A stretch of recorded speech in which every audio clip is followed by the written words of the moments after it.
What you see here is a wooden frame, and it actually holds a mirror, which I only took out for the time being so I can decorate and alter this frame. It has a nice wide rim, so it gives me plenty of room to add elements, and I want to mainly work with textures, simple things like this burlap. I also use my texture paste. I will add some metal mesh, and I don't want to turn this into an assemblage, rather into a little bit 3D decorated mirror frame. Now towards the end of this video I have a couple more pieces I want to show you, so please watch all the way to the end. For now I will turn you over to some music because my steps are very easy to follow. All the mediums will be in the captions. Now before I go, I want to explain about this next step. I do want to use this recycled tiny canvas board here, but I attached it too early. You will see later that I will remove it, finish decorating it, and then adding it at the end. So have fun watching me put this together, and I will talk to you in just a wee bit.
is my completed mirror, but before I show it to you in details, I want to take just a moment to send best wishes to all of you. I really hope you're all well and healthy and will stay that way.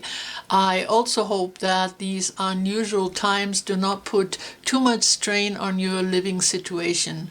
But with some creativity and positiveness, we will get through this, right? Now, here everything is okay, except we do run a party business, and that of course thrives of people getting together to celebrate, to have social gatherings. So this season is not happening, and that's a little difficult, but hey, life goes on, we will manage. So now to my mirror here. Now again, I want to apologize for that break in the footage. I don't know what happened. I guess I forgot to turn on the camera, and so you missed the part where I colored it, and that's a bummer. Now, I didn't notice that, of course, until I was editing, so then by that time it was too late. But let me at least show you the things I used. So I gave it a base coat with this quinacridone gold, which is kind of a terracotta color. And then I did most of the shading with these waxes here from Prima. I have a green and a blue one. Now, the dark blue here I created by using alcohol inks, and I spread it out with a very soft brush while it was still wet, and it blended nicely with the other pieces here. And then for some of the highlights I used some copper with a dry brush and a bit of gold Robin buff. I think that's pretty much it.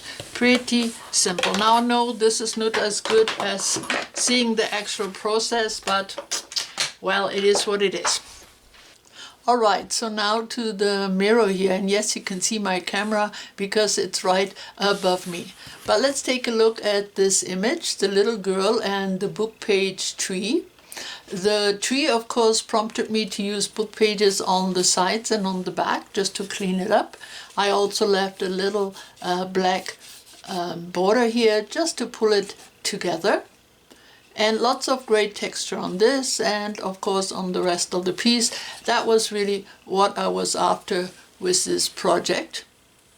So I won't explain too much more on this one because you did see me put it together, well, for the most part. But let's go on to two more pieces I want to show you. I happen to have 3 identical mirrors, just like this. So I decorated the other 2 as well. So here is mirror number 2. Now on this one I worked with black gesso, but before that I also created texture, this time paper mache and pieces of glass curtain, and it gave this really nice effect, which I'm quite happy about. And then I also worked on a focal point, again in the right hand corner, again moving into the mirror just a little bit. So I used a piece of Christmas decoration, I used a bracelet, an earring, another round piece of jewelry, some tiny silver beads, a tiny silver rose, and then this beautiful butterfly. It's a metal butterfly with really nice colors. Now this was a finding, so I have no clue where it originated. I propped it up to give it just a bit more dimension. I also added these metal corners. These are the type you have to bang in, and they're in their original color. Now here on the side it's pretty simple, just a little bit of the paper mache for texture. The back is black with some simple stenciling, a hook, and that's all there is to this one here. And then my third mirror. Now here I again worked with white gesso, but first I created texture, this time some crackle paste. I hope you can see the crackles. I also used my normal texture paste to stencil these doily designs in the corners. And then of course my focal point. This time I took a piece of wooden die cut. I also added these wire swirls and some bits and pieces from my jewelry stash, mostly flowers and leaves and those kind of things. And then at the end I finished it off by adding this ultra tiny violin.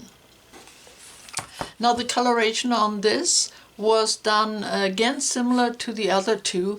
Again, I used the waxes, I used my alcohol ink, but I started with a base coat with this gray, acrylic paint. So the look is a bit different, and I didn't want to make them all the same, even though they all have very similar shading. And then here on the sides I used one of those bead borders all around and some craft paper in the back. Now for highlights, in this case I used copper. Now there is some black first on the violin and also in the middle of these flowers and on the leaves, just to darken those areas a little bit. So here's mirror number 3, 2, and 1. So they are somewhat similar and yet very different. Now all 3 of these mirrors are available in my Etsy store. The link will be below. You can find me under Ina's art room there. Now go and take a look. Maybe you need something for yourself or for a gift for a friend. Aside from these 2 mirrors, there are a lot of other things listed, and I have many more items I want to list. I just haven't gotten around to it yet. Hopefully this next week I will let you know. So that's all I had for today. I thank you so much for coming. I hope you have a wonderful weekend, and latest I see you next Friday. Bye bye for now.